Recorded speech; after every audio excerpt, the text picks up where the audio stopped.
नमस्कार, प्रहार में आपका स्वागत है। मैं हूं आशुतोष। सागर से सरयू तक और सरयू से सागर तक प्रधानमंत्री नरेंद्र मोदी ने कहा कि ये रिश्ता हम जोड़ रहे हैं। रिश्ता पहले से जुड़ा हुआ है, लेकिन मोदी जी के लिए रिश्ता नया होने वाला है। सिर्फ मोदी जी के लिए नहीं, पूरी भारतीय जनता पार्टी के लिए इस रिश्ते की दरकार है कि सरयू से सागर तक एक संबंध बन जाए, सरयू से सागर तक एक रिश्ता बन जाए, सरयू को सागर वाले प्रेम करने लगे और सरयू वाले सागर वालों के साथ इतना एकजुट हो जाएं कि भारतीय जनता पार्टी की बल्ले बल्ले हो जाए।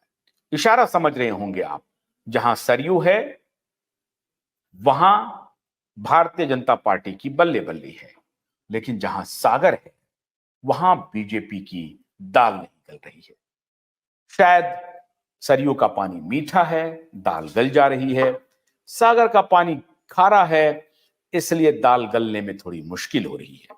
आज इसी मुद्दे पर बात करेंगे। हमारे साथ हमारे सहयोगी वरिष्ठ पत्रकार अखिलेश अखिल मौजूद हैं। अखिलेश जी, बहुत स्वागत है आपका। अखिलेश जी, क्या सागर का पानी बहुत खारा है भारतीय जनता पार्टी के लिए? वहां दाल नहीं गल रही है, लेकिन सागर में तो इस बार सागर के किनारे संकल्प लिया जा चुका है रावण वध का, और रावण के रूप में वहां विपक्षी पार्टियां हैं। तो स्वयं राम का रूप धरकर माननीय मोदी जी सागर किनारे संकल्प ले चुके हैं। तो क्या इस बार सरयू से सागर तक का रिश्ता बहुत मजबूत होने वाला है? कोई लग रहा है आपको, थोड़ी सी भी आहट दिखाई पड़ रही है? नहीं, प्रधानमंत्री मोदी जो भी प्रयास कर रहे हैं वो तो अपनी पार्टी के बेहतरी के लिए ही कर रहे हैं, क्योंकि वो चौबीसों घंटा प्रयास करते हैं, राजनीति खेलते हैं और उनकी एक ही कोशिश रहती है कि किसी भी तरह सत्ता में हम बने रहें। क्योंकि नरेंद्र मोदी एक चीज को जानते हैं कि सत्ता से जिस दिन हटेंगे उस दिन पार्टी की क्या गति होगी और पार्टी के करीब करीब 2 से ज्यादा नेताओं की क्या स्थिति बनेगी। इसलिए सत्ता में बने रहना बीजेपी की मजबूरी भी है और समझिए कि अभी विपक्ष के पास उतनी ताकत भी नहीं है कि नरेंद्र मोदी को हटा सके। विपक्ष अपना जो भी ट्राई कर रहा है वो अलग चीज है, लेकिन आपका सवाल था सागर से सरयू।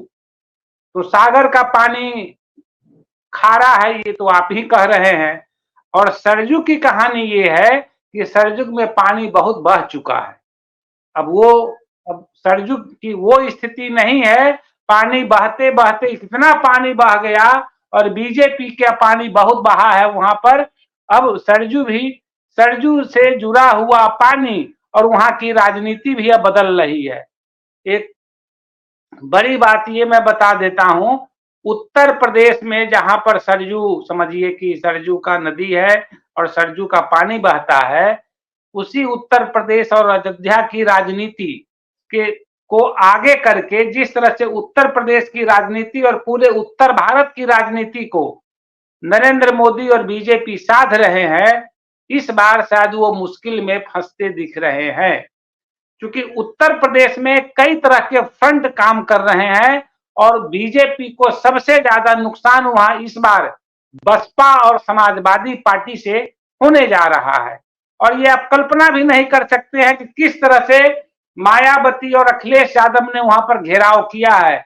दोनों अलग अलग चुनाव लड़ रहे हैं और समझिए कि उत्तर प्रदेश में तो यहां तक कहा जा रहा है कि उनको 8 से 10 सीटें आना भी मुश्किल हो जाएगी।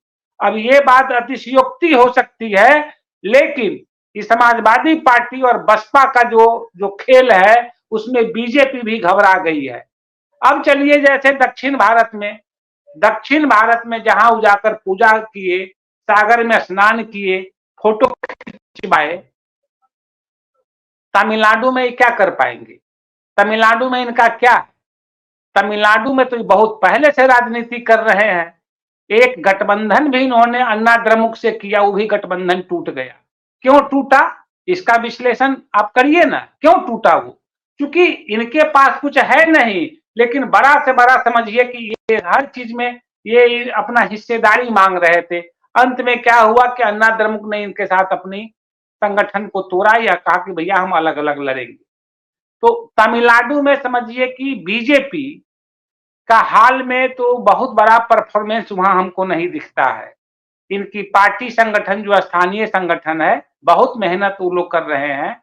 इनके जो प्रदेश अध्यक्ष हैं, काफी मेहनत कर रहे हैं, लेकिन वह मेहनत वोट में कितना परिवर्तित होता है और सीट में कितना परिवर्तित होता है, ये समझिए आज भी समझिए कि एक बहुत मुश्किल काम है। और हमें नहीं लग रहा है कि तमिलनाडु में बीजेपी को कोई लोकसभा का सीट वहां मिलने जा रहा है इस बार के चुनाव में। आगे क्या होगा मैं नहीं जानता।